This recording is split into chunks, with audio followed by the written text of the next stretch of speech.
हाय, आपके साथ मैं हूँ Surabhi Sharma. India TV YouTube channel subscribe करिए, बेल आइकन दबाएं। और अब एक और बड़ी खबर के साथ हम इस नए अपने कार्यक्रम में आपके साथ जुड़े हैं। अब से 3 घंटे के बाद मोदी मंत्रिमंडल का विस्तार होगा। ये पहले की की खबर है। उससे पहले बड़ी खबर ये आ रही है कि 7 नए मंत्री बनाए जाएंगे यूपी से कौशल किशोर नए मंत्री होंगे। इनके अलावा एसपी बघेल भी मंत्री बनाए जाएंगे। पंकज चौधरी का भी मंत्री बनना तय है। बीएल वर्मा, अजय मिश्रा, भानु प्रताप वर्मा और अपना दल की अनुप्रिया पटेल। ये 7 नाम जो है वो ये सीधे उत्तर प्रदेश से आ रहे हैं। तो चुनाव से पहले 7 नए मंत्री यूपी से बनाए जा रहे हैं और ये नए मंत्री हैं। और इनके अलावा जो मौजूदा मंत्री हैं उत्तर प्रदेश से, जिनकी संख्या लगभग 8 या 9 है, तो उस हिसाब से आप देखेंगे तो उत्तर प्रदेश को एक बड़ा प्रतिनिधित्व मिलने जा रहा है मोदी मंत्रिमंडल के अंदर। 7 नए मंत्री होंगे जिसमें कौशल किशोर, एसपी बघेल, पंकज चौधरी, बीएल वर्मा, अजय मिश्रा, भानु प्रताप वर्मा और अपना दल की अनुप्रिया पटेल ये शामिल है। यानी कि 6 तो बीजेपी से और 1 अपना दल से है, अनुप्रिया पटेल। तो इस लिहाज से उत्तर प्रदेश को पूरी तरजीह दी जा रही है इस नए मंत्रिमंडल में। अजय, बिल्कुल, अगर आप इसे देखें तो जातीय समीकरण को साधने की भी पूरी कोशिश है। उत्तर प्रदेश में विधानसभा के चुनाव भी हैं और अगर इस पूरे परिप्रेक्ष्य में इसे समझने की कोशिश करें तो इससे सब कुछ एक साथ साधने की कोशिश कही जा सकती है। इसे आप चुनावी तैयारियों के श्रृंखला में भी देख सकते हैं। और अनुप्रिया पटेल से जाहिर सी बात है आप तकरीबन एक बड़ी आबादी जो कि कुर्मी आबादी है उसे साधने की कोशिश की जा रही है। अनुप्रिया पटेल पहले भी कैबिनेट में शामिल थी 2014 में और बघेल साहब को शामिल करने का एक सीधा मतलब यह है कि आप शेड्यूल कास्ट को किस तरीके से अपने साथ रखते हैं। निषाद जाति के आधार पर क्या बघेल अपनी जगह वहां बना पाएंगे। एक और खबर जिसकी चर्चा अभी आप थोड़ी देर पहले अजय कर रहे थे, बाबुल सुप्रियो का भी इस्तीफा हो गया है। बाबुल सुप्रियो का भी इस्तीफा लिया जा चुका है और इसे मिलाकर के अब तकरीबन 10 मंत्री हो चुके हैं जिनका इस्तीफा लिया जा चुका है। बाबुल सुप्रियो को भी हटा दिया गया है। एक और बड़ी खबर आपको साथ साथ दे रहे हैं और अब जा रहे हैं हम यूपी की खबर पर जो हमने आपको बताया। रुचि कुमार के पास लखनऊ से हमारी ब्यूरो चीफ रुचि, अब ये जो नए नाम जो हम दर्शकों को हमने बताया, कौशल किशोर, एसपी बघेल, पंकज चौधरी, बीएल वर्मा, अजय मिश्रा, भानु प्रताप वर्मा और अनुप्रिया पटेल, इन 7 नामों को अगर आप कास्ट इक्वेशन में बैठाना चाहें तो कैसे समझाएंगी? देखिए, अनुप्रिया पटेल जो हैं कुर्मियों की नेता मानी जाती हैं। उनका अपना दल है जो सहयोगी पार्टी है। 2012 में वो यहाँ से विधायक चुनी गई थी पहली बार और 2014 में एमपी बनी मिर्जापुर से और मोदी सरकार में मंत्री भी बनी। लेकिन 2019 में वो जीती, लेकिन मोदी मंत्रिमंडल में उनको जगह नहीं मिली। उनके जो पिता थे सोनेलाल पटेल, वो बड़े कुर्मियों के नेता थे। हालांकि वो पहले बीएसपी के कोऑर्डिनेटर थे, फिर उन्होंने अपना दल बनाया लेकिन वो कभी जीत नहीं पाए। बहुत भीड़ आती थी उनकी रैलीज में। तो जो उन्होंने सियासत शुरू की थी उसका फायदा अनुप्रिया पटेल को मिला। ऐसा कहा जाता है कि करीब 7% कुर्मी वोट उत्तर प्रदेश में है और जो 16 जिले हैं उसमें 12% कुर्मी वोट है। तो इन जिलों में जिसमें मिर्जापुर, सोनभद्र, बरेली, उन्नाव, जालौन, फतेहपुर, प्रतापगढ़, कौशाम्बी, इलाहाबाद ये सब शामिल हैं। काफी ज्यादा मायने रखता है ये वोट। तो जब 2014 में हमने देखा है कि मोदी प्रधानमंत्री के रुचि मैं आपके पास थोड़ी देर में लौट रहा हूं। यूपी की बात आपसे हम जारी रखेंगे। इससे पहले एक बार मैं देवेंद्र पराशर के पास जाना चाहता हूं। जैसा हमने बताया था बाबुल सुप्रियो का भी इस्तीफा हुआ है। देवेंद्र, और सौरभ, बाबुल सुप्रियो के बारे में तो कुछ दिन पहले से ही लगातार बीजेपी के टॉप सोर्सेज हमें ये बता रहे थे कि उनकी छुट्टी हो सकती है और आज सुबह जब हमें ये कंफर्मेशन मिल गया कि बाबुल सुप्रियो को हटा दिया गया है, देवाश्री चौधरी और बाबुल सुप्रियो दोनों ही लोगों को, तब हमने बाबुल सुप्रियो से कॉन्टैक्ट करने की कोशिश की थी और तब वो रिस्पॉन्ड नहीं कर रहे थे क्योंकि उनके मुख से ये स्वीकारोक्ति नहीं आई थी। तो हम लोगों ने इस खबर को साझा नहीं किया था। लेकिन अब से थोड़ी देर पहले बाबुल सुप्रियो का मैसेज आया है कि please see my FB post, यानी कि फेसबुक पे अपना ऐलान वो कर दिया है। और जाहिर तौर पर बाबुल सुप्रियो जिस प्रकार से विधानसभा चुनाव में हारे थे और सौरभ ना सिर्फ हारे थे बल्कि 50,000 वोट से हारे थे। आप अंदाजा लगाइए कि एक केंद्रीय मंत्री रहते हुए और दूसरे टर्म के वो केंद्रीय मंत्री थे और पार्टी ने जिस पर इतना इन्वेस्ट किया, संसाधन, इतनी ताकत दी उनको और उसके जी, इतनी ताकत दी है, उसके बावजूद अगर विधानसभा चुनाव में वो 50,000 वोट से हारते हैं तो पार्टी का टॉप लीडरशिप किस रूप में लिया होगा। तो और वो भी जो क्षेत्र का जो उन्होंने चयन किया वो अपने संसदीय क्षेत्र के बजाय कोलकाता का जो टॉलीगंज वाला इलाका है, जो कि वहाँ के फिल्म से जुड़ा हुआ जो इलाका है, जहाँ कोलकाता का टॉलीवुड है, उस इलाके से अगर 50,000 वोट से हार रहे हैं, तभी ये तय माना जा रहा था कि अगले मंत्रिमंडल विस्तार में बाबुल सुप्रियो की निश्चित तौर पर छुट्टी की जाएगी। और बंगाल के जो इंचार्ज है कैलाश विजयवर्गीय, वो हमेशा इस बात से इत्तेफाक रखते थे कि बाबुल को जितना मौका दिया जा रहा है उस मौके के हिसाब से वो परफॉर्म नहीं कर रहे हैं, और आखिरकार आज उसकी झलक दिख गई जब आज सुबह उनसे इस्तीफा ले लिया गया था। अब से थोड़ी देर पहले फेसबुक पोस्ट के मार्फत उन्होंने उसे कंफर्म किया है। कैसे देखते हैं? देखिए, इसमें बहुत स्पष्ट है बाबुल सुप्रियो की अगर हम कार्यशैली और कार्यक्षमता की आधार पर उनका आकलन करें तो प्रधानमंत्री कार्यालय ने पहले भी उनके कार्यक्षमता पर बहुत सवालिया निशान लगाए थे, लेकिन बंगाल के चुनाव थे जिसमें भारतीय जनता पार्टी अपनी जीत की बहुत सारे आसार देख रही थी। इसे देखते हुए हम मान रहे थे कि बाबुल सुप्रियो शायद कुछ और अपडेट है देवेंद्र के पास। देवेंद्र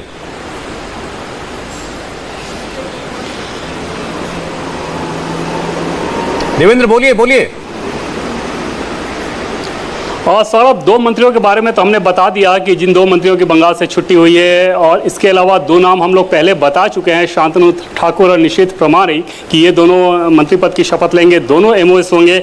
इसके अलावा 2 नाम और हैं जो कि आज के मंत्रिमंडल विस्तार में आपको दिखेंगे बंगाल की तरफ से। सुभाष सरकार जो कि डॉक्टर हैं, पेशे से सांसद हैं, उन्हें जगह दी जा रही है लोकसभा क्षेत्र में। इसके अलावा जॉन बर्ला, इनको भी जगह दी जा रही है, यानी कि निशीथ प्रमाणिक, शांतनु ठाकुर के अलावा ये 2 और नाम होंगे जिनको आज के मंत्रिमंडल विस्तार में बंगाल कोटे से जगह दी जाएगी। और इसका मतलब ये हुआ कि आज शाम के बाद जब मोदी मंत्रिमंडल में आपको बंगाल के 4 चेहरे दिखेंगे, और इन चेहरों की अगर आप बात कर लें, चाहे निशीथ की बात कर लें, शांतनु की बात कर लें, डॉक्टर सुभाष सरकार की बात कर लें, शांतनु और निशीथ की तुलना में उनकी उम्र ज़्यादा है, लेकिन फिर भी एज के हिसाब से एवरेज एज अगर आप देखें तो इस एवरेज एज को कम रखने की कोशिश की गई है। और जाहिर तौर पर बीजेपी अब पूरी ताकत लगाएगी अगले लोकसभा चुनाव के लिए। उस लिहाज से ऐसे मंत्रियों का चयन किया गया है जो कि ग्राउंड पे भी परफॉर्म कर सकें केंद्र सरकार में कामकाज के अलावा। और केंद्र सरकार का जो कामकाज है वो तो आपको करना ही करना है, लेकिन अपने क्षेत्र में भी आपको कनेक्टेड रहना है, और उस लिहाज से इन 4 नामों का चयन किया गया है। तो ये जानकारी एक बार फिर से देवेंद्र पराशर आप दे दें। 2 मंत्रियों के इस्तीफे हो गए, जिसमें बाबुल सुप्रियो और देबश्री चौधरी जो बंगाल से आती हैं,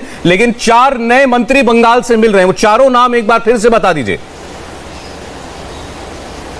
शांतनु ठाकुर पहला नाम, जो कि मतुआ संप्रदाय के आते हैं और ठाकुरबाड़ी के एक बहुत ही प्रभावशाली चेहरा हैं। और शांतनु ठाकुर को आपने देखा कि किस प्रकार से बांग्लादेश जब पीएम मोदी गए थे तो उस मंच पे वो मौजूद थे। इस बात को लेकर तब टीएमसी ने बहुत ऐतराज भी किया था कि अगर प्रधानमंत्री का सरकारी कार्यक्रम था तो वहाँ पे बीजेपी के सांसद शांतनु ठाकुर क्या कर रहे थे। तो शांतनु ठाकुर में पार्टी बहुत ज़्यादा पोटेंशियल देख रही है, और उस लिहाज से उन्हें मंत्री बनाया गया। मतुआ संप्रदाय कितना अहम है बीजेपी के लिए आप समझ सकते हैं। पिछले लोकसभा चुनाव की बात कर लें या इस विधानसभा चुनाव की बात कर लें तो वो एक मैसेजिंग है। दूसरी चीज़ की निशीथ प्रमाणिक के बारे में बताया जाता है कि वो राजवंशी समुदाय से हैं, और अमित शाह बहुत पसंद करते हैं निशीथ प्रमाणिक को, उनकी कार्यशैली को बहुत रिजर्व रख के काम करते हैं। युवा चेहरे हैं, उनकी भावभूषा भी ऐसी है जो कि बंगाल के कल्चर से बहुत ज़्यादा मेल खाती है। इन सारी चीज़ों को देखते हुए निशीथ प्रमाणिक को मंत्री बनाया जाएगा। इसके अलावा सुभाष सरकार जो कि पेशे से डॉक्टर हैं और वो भी बहुत एक संतुलित व्यक्तित्व वाले व्यक्ति हैं। पार्लियामेंट में भी जब वो आते हैं, पार्लियामेंट के कामकाज में जिस प्रकार से वो हिस्सा लेते हैं, आपको उनसे मिलकर उनसे बातचीत करके ऐसा लगेगा कि एक बेहद संतुलित व्यक्ति हैं। उनको भी मोदी मंत्रिमंडल में जगह दी जा रही है। और इसके अलावा जॉन बर्ला हैं, और इन चारों को जो हमारे सोर्सेज हैं वो ये बता रहे हैं कि इनको एमओएस बनाया जाएगा इन 4 लोगों को। जी ठीक है, तो ये पश्चिम बंगाल से जुड़ी बड़ी खबर देवेंद्र ने आपको दी। 2 मंत्रियों की छुट्टी, देबश्री चौधरी और बाबुल सुप्रियो, और उनके अलावा 4 नाम जो वो बता रहे हैं जो अब मंत्री बनेंगे, शांतनु ठाकुर, निशीथ प्रमाणिक, डॉक्टर सुभाष सरकार और जॉन बर्ला। तो ये 4 नाम जो कि मंत्री बनाए जाएंगे। और इससे पहले हम लगातार यूपी की बात भी कर रहे थे। रुचि आपको बतानी थी यूपी के नामों के बारे में। अनुप्रिया पटेल के अलावा भानु प्रताप वर्मा, अजय मिश्र, बीएल वर्मा, पंकज चौधरी, एसपी बघेल, कौशल किशोर। इसमें एसपी बघेल एक बड़े पुराने और सीनियर लीडर हैं, भारतीय जनता पार्टी के मंत्री भी रह चुके हैं पहले, और फिर उनकी वापसी हो रही है। रुचि, देखिए, एसपी सिंह बघेल उत्तर प्रदेश में मंत्री थे और उसके बाद जब 2019 का चुनाव हुआ तो वो एमपी का चुनाव जीत गए। अब उनको मंत्री बनाया जा रहा है। इसके अलावा पंकज चौधरी हैं जो कुर्मियों के नेता माने जाते हैं, 6 बार के एमपी रह चुके हैं महाराजगंज से पंकज चौधरी। तो जो कुर्मी वोट है उसके ऊपर नजर है। जैसा मैं बता रही थी कि बीजेपी की पूरी कोशिश है कि जितना ओबीसी है उसमें वो सेल 2014 से लगा रही है, साथ में दलित वोटों पर भी लगा रही है। तो वो जो कोशिश ये है कि वो जो सेल पहले लगाई थी अब 2022 में भी मायावती से छिटक के, अखिलेश यादव से छिटक कर बीजेपी की तरफ आए, क्योंकि यूपी में ओबीसी वोट काफी ज्यादा मायने रखता है सौरभ।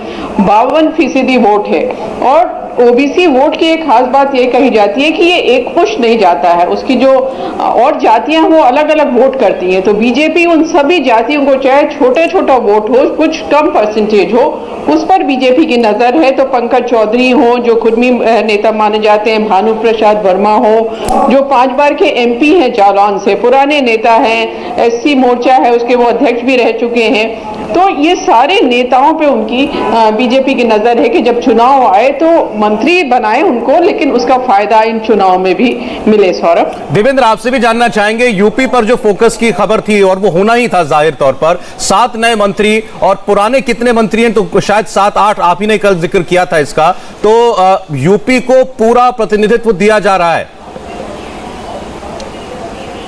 जी हाँ सौरभ, और सबसे बड़ी चिंता पार्टी के लिहाज से निश्चित तौर पे अभी उत्तर प्रदेश है। पॉलिटिकली अगर बात करें तो, और ऐसी स्थिति में 7 मंत्री आज होंगे, 8 पहले से हैं, जिनमें से प्रधानमंत्री के अलावा अगर बात करें कैबिनेट मंत्री की तो 3 कैबिनेट मंत्री वहाँ से ऑलरेडी आते हैं, 2 एमओएस इंडिपेंडेंट हैं, 3 एमओएस हैं और आज 7 मंत्री हैं। और जैसे कि आप बात कर रहे थे एसपीएस बघेल की, एसपीएस बघेल बहुत ही दिलचस्प कैरेक्टर है और मजे की बात यह है कि उनका सरनेम जो है वो बघेल है और जो कंस्टिट्यूंसी जो है उनकी रिजर्व कंस्टिट्यूंसी है। और बताया जाता है कि कोई 1930-32 का कोई सर्टिफिकेट उनके पिताजी का उनको मिला था और उसके बाद मुलायम सरकार में पहले वो वहाँ पे मुलायम सिंह यादव के साथ सिक्योरिटी में हुआ करते थे, बाद में उनका सर्टिफिकेट बना, तब उनको पता चला था कि वो तो शेड्यूल कास्ट से आते हैं। और अभी उस कम्युनिटी के तहत जाहिर तौर पे एक अलग मैसेज आपको दिखेगा कि कास्ट सरनेम कुछ और आप जहाँ से रिप्रेजेंट कर रहे हैं वो कुछ और। तीनों ही पार्टियों में रह चुके हैं, वो दिलचस्प है। कौशल किशोर की बात करें तो मूल रूप से ये लेफ्ट विंग के ट्रेंड हैं, ऐसा नहीं है कि बीजेपी के मूल विचारधारा के हैं, बल्कि लेफ्ट विंग के रहे हैं, लेकिन मोहनलालगंज के सांसद हैं और जाहिर तौर पर शेड्यूल कास्ट के लिहाज से बीजेपी बहुत ज़्यादा सतर्क है।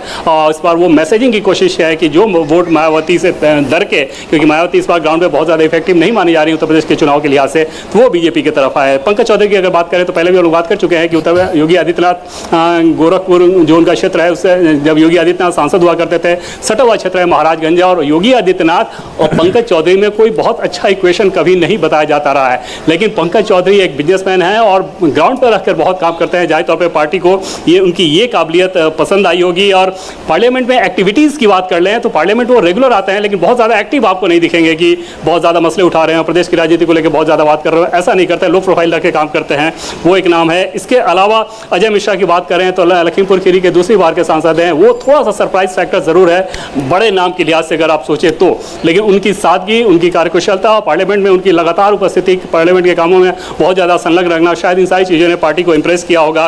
भानु प्रताप वर्मा और बीएल वर्मा के बारे में सर मैं आपको एक दिलचस्प चीज़ बताऊं कि आप अंदाजा लगाएं कि लोध वोट के लिहाज से कल्याण सिंह के बेटे, उनके जगह पे पार्टी ने इनको चुना है। और उसके पीछे हाल के दिनों की एक बड़ी वजह आप मान लें तो अभी जो जिला पंचायत अध्यक्ष का चुनाव हुआ था, तो कल्याण सिंह के जो बेटे राजवीर सिंह हैं, उनके जिले में जिला पंचायत अध्यक्ष के चुनाव में बीजेपी की हार हुई है। जाहिर तौर पे उसका झटका कहीं ना कहीं राजवीर सिंह को लगा होगा और उनकी जगह पर बीएल वर्मा को टिकट दिया गया, बीएल वर्मा को मंत्रिपरिषद का टिकट दिया गया। ठीक है देवेंद्र, हमने यूपी के मंत्रियों की बात कर ली, हमने आपको बताया पश्चिम बंगाल से कौन कौन मंत्री होंगे। एक छोटा सा ब्रेक लेने के लिए हम रुक रहे हैं। ब्रेक के बाद हम आपको प्रधानमंत्री के गृह राज्य गुजरात के बारे में बताएंगे। गुजरात से कितने नए मंत्री इस बार के विस्तार में शामिल होंगे, इस ब्रेक के बाद।